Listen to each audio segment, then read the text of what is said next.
4:30 বাজে। বলিয়া রাসবিহারী লাঠিটা হাতে করিয়া উঠিয়া দাঁড়াইয়া বলিলেন, এই সমাজ প্রতিষ্ঠার চিন্তায় বিলাস যে কি রকম উতলা হয়ে উঠেছে তা প্রকাশ করে বলা যায় না। তার ধ্যান জ্ঞান ধারণা সমস্তই হয়েছে এখন এখন ঈশ্বরের চরণে কেবল প্রার্থনা আমার এই, যেন সে শুভ দিনটি আমি চোখে দেখে যেতে পারি। বলিয়া তিনি 2 হাত যুক্ত করিয়া ব্রহ্মের উদ্দেশ্যে বারবার নমস্কার করিলেন। দ্বারের কাছে আসিয়া তিনি সহসা দাঁড়াইয়া বলিয়া উঠিলেন, ছোকরা একবার আমার কাছে এলেও না হয় যা হোক একটা বিবেচনা করবার চেষ্টা করতুম, কিন্তু তাও তো কখনো। হতি হতভাগা, বাপের স্বভাব একেবারে 16 কলায় পেয়েছে দেখতে পাচ্ছি। বলিতে বলিতে তিনি বাহির হইয়া গেলেন। সেইখানে একভাবে বসিয়া বিজয়া কি যে ভাবিতে লাগিল তাহার ঠিকানা নাই। অকস্মাৎ বাহিরের দিকে নজর পড়ায় যাই দেখিল, বেলা পড়িয়া আসিতেছে।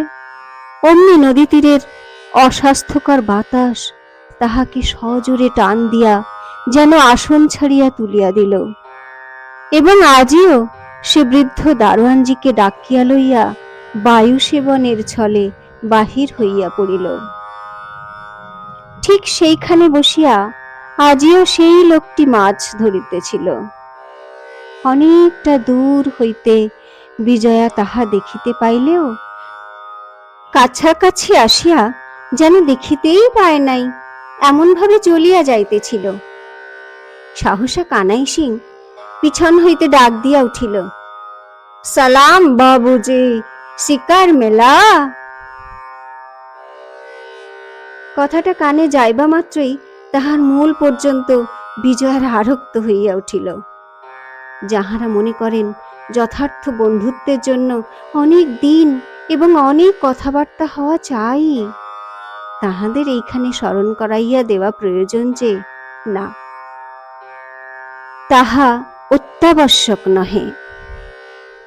বিজয়া ফিরিয়া দাঁড়াইতেই লোকটি ছিপ রাখিয়া দিয়া নমস্কার করিয়া কাছে আসিয়া দাঁড়াইল এবং সহাস্যে কহিল,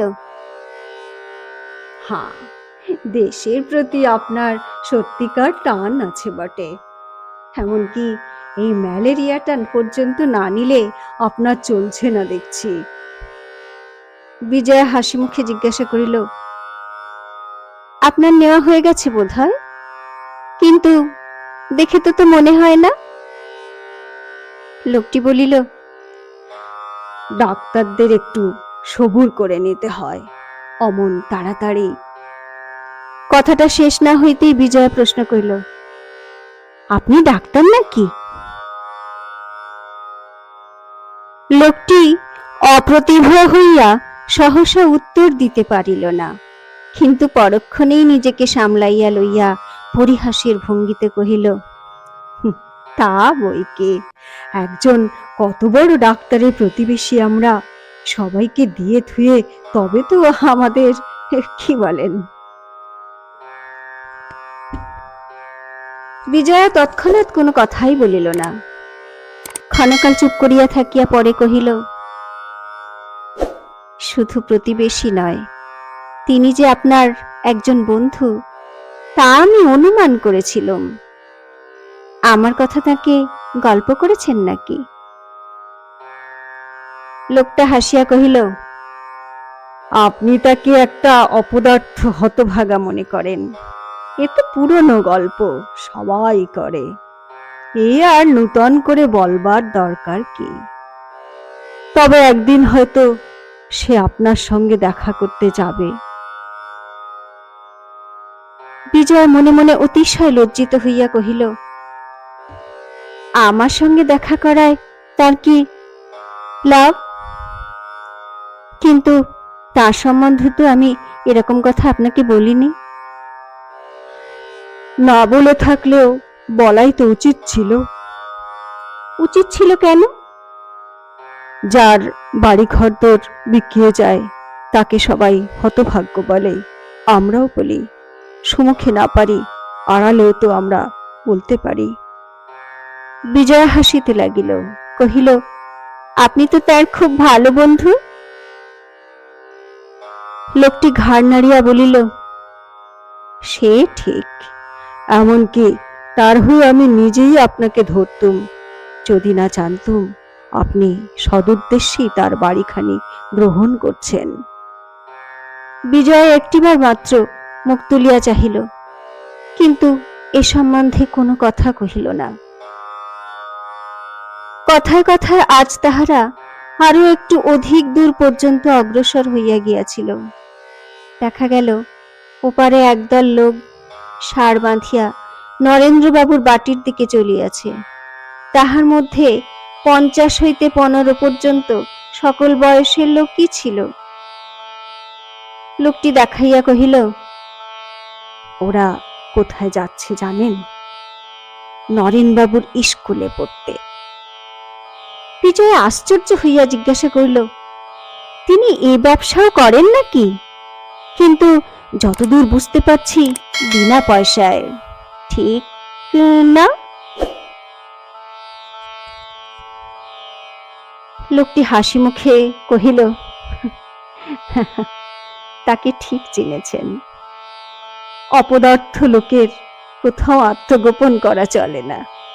পরে অপেক্ষাকৃত গম্ভীর হইয়া কহিল, নরেন বলে, আমাদের দেশে সত্যিকার চাষি নেই, চাষ করা পৈতৃক পেশা।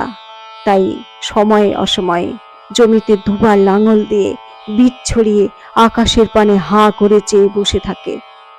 একে চাষ করা বলে না, লটারির খেলা বলে।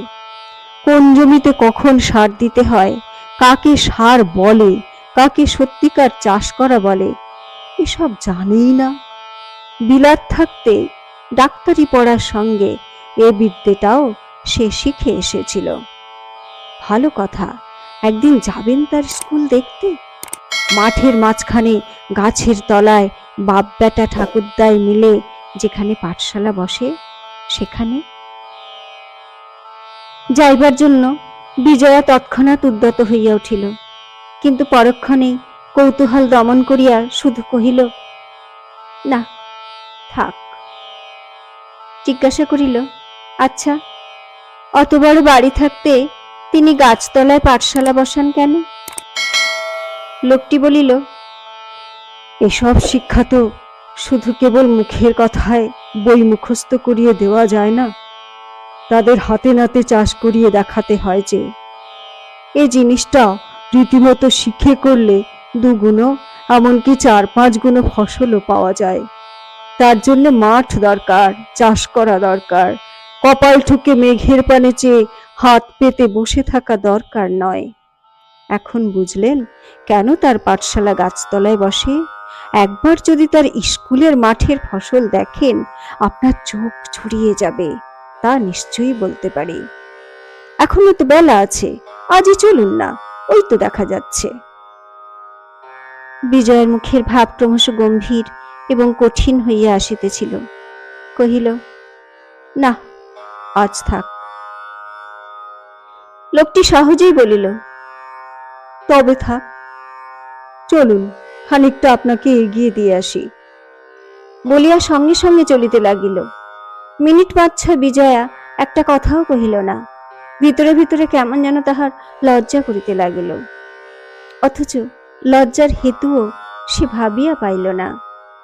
লোকটি পুনরায় কথা কহিল, বলিল, আপনি ধর্মের জন্যই যখন তার বাড়িটা নিচ্ছেন, এই কবেঘে জমি যখন ভালো কাজেই লাগছে, তখন এটা তো আপনি অনায়াসে ছেড়ে দিতে পারেন।